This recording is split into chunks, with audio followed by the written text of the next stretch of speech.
Welcome back to Superbly Said Advanced English Vocabulary and Phrases. Glad to be here, diving into some really great material today. Yeah, and actually, just real quick, today's material is drawn directly from a SpeakDuo lesson. Right, which is a fantastic resource. It really is.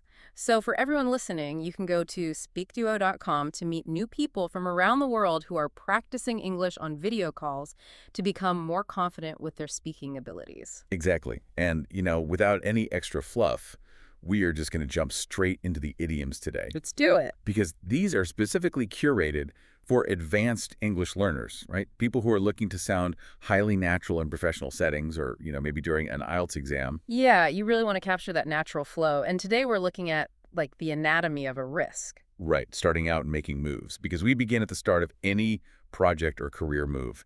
That moment you decide to take action. Which brings us to our first phrase, which is literally about beginnings, from the jump.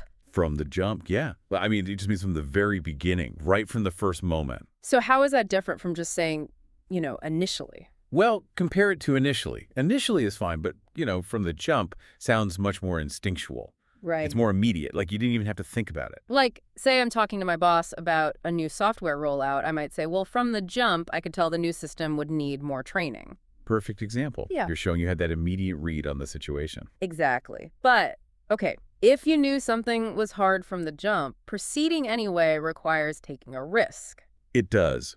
And there are three very different ways we describe risk in English. Let's look at the first one, which is a leap of faith. Oh, a leap of faith. I love that one. Right. It's taking a big, uncertain risk and just purely trusting it will work out. You don't have all the answers. It's very optimistic. Say you're doing an IELTS speaking part 2 response about career changes. You could say, leaving my stable job to start freelancing felt like a leap of faith. Yes. You were trusting the universe there. But let me ask you, how is that different from going out on a limb? Out on a limb? They both sound dangerous, like you're hanging out there. Wait, how is it different? Well, it's about the type of risk. A leap of faith is, like we said, a personal, internal trust. But going out on a limb is a social or reputational risk. Oh, I see. Yeah, it's when you state something controversial that others might totally reject. So more of a workplace scenario, she went out on a limb and proposed a completely different workflow design at the meeting, risking her reputation. Exactly. She is out there alone on the branch, hoping nobody saws it off. Yikes. Okay, but what if the risk is just, totally foolish, not brave at all? Then you are not taking a leap of faith. You are going to tempt fate. Tempt fate. Yeah, that sounds ominous. It is. It's taking unnecessary risks that could lead to disaster. It totally lacks the nobility of a leap of faith. Right, I wouldn't hike in that storm without proper gear. You really tempt fate doing that. Exactly. You're just asking for trouble there. Okay, so you've taken the leap, you're in the project, and things inevitably get messy. They always do. So this is about maintaining control in the chaos, setting boundaries. What about when you have to, draw the line? To draw the line means setting a firm, absolute boundary that will not be crossed. Like a hard stop. Exactly. So say you have a demanding boss. You might say, I am happy to work hard, but I draw the line at working on weekends. My evenings are family time. Oh, wow. Good for you in that scenario. Right. It's a very clear boundary. But wait, is drawing the line the same thing as saying steady on? No, actually. And it's a great question because the nuance is important here.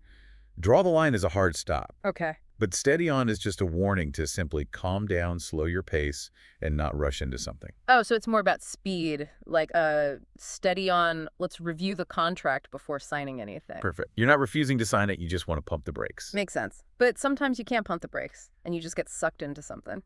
Ugh, yes.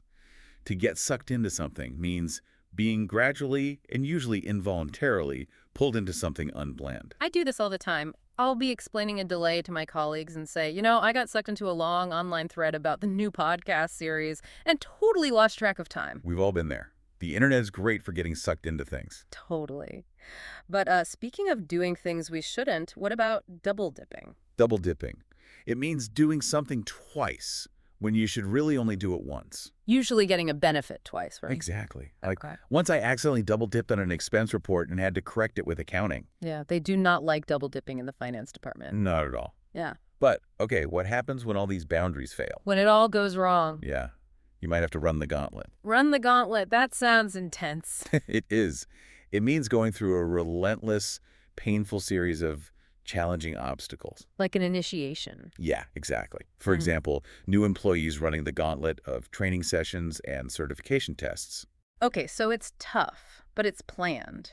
How is that different from the wheels coming off? Oh, great distinction. Running the gauntlet is a planned, difficult structure. But when the wheels come off, an otherwise normal situation completely falls apart and descends into total chaos. Oh, so it's entirely unscripted failure. Exactly. Like the conference schedule was fine until several speakers canceled and suddenly the wheels came off. Chaos. Okay, but what if it's not a sudden chaos, but just a really heavy responsibility you have to carry? Then you have a cross to bear. A cross to bear. Right. It's a difficult responsibility you must personally carry. For instance, managing the family business after your parents retire. You know, it's funny. Running the gauntlet is like an obstacle course you eventually finish, right? Yeah. But a cross to bear is like a heavy backpack you just have to wear every single day. That is a perfect analogy. Yeah. Yes. But let's look at the bright side. What about reaching the end? Surviving the gauntlet. Right. Sometimes when you finish, there's just complete silence.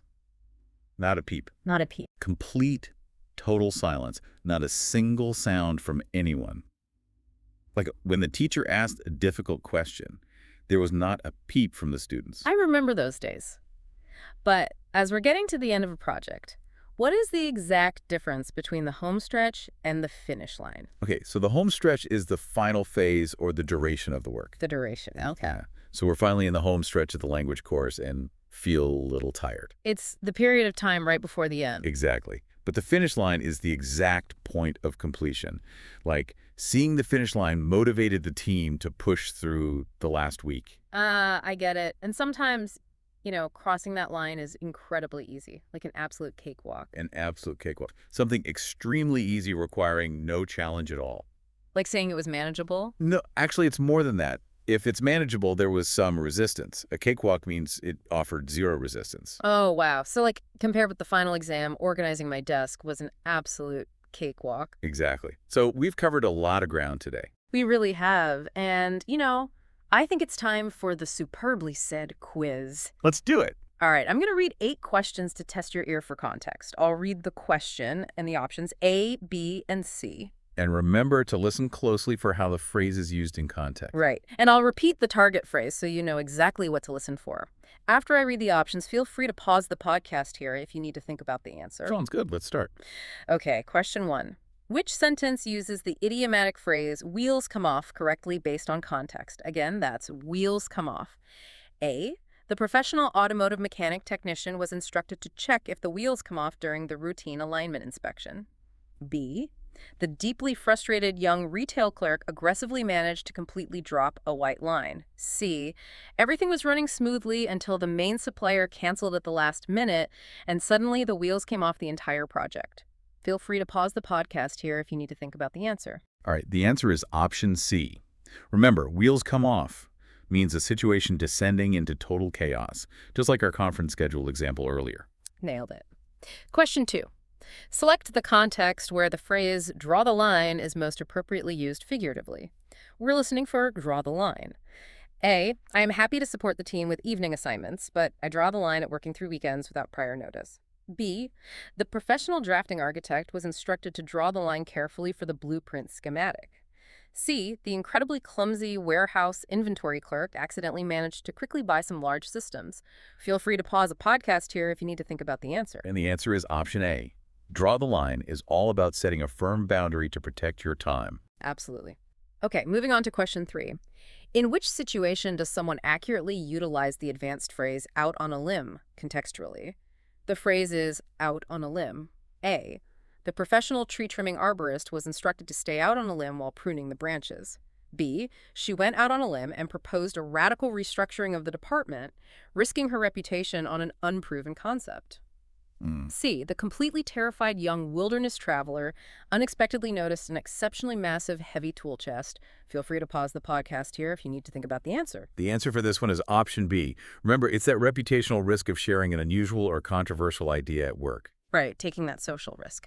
All right, question 4. Which response best demonstrates the advanced phrase absolute cakewalk, figuratively? Listening for absolute cakewalk. A, after spending 3 weeks studying advanced algorithms, the final coding assessment turned out to be an absolute cakewalk. B, the professional pastry chef instructor was instructed to make an absolute cakewalk for the dessert catering showcase.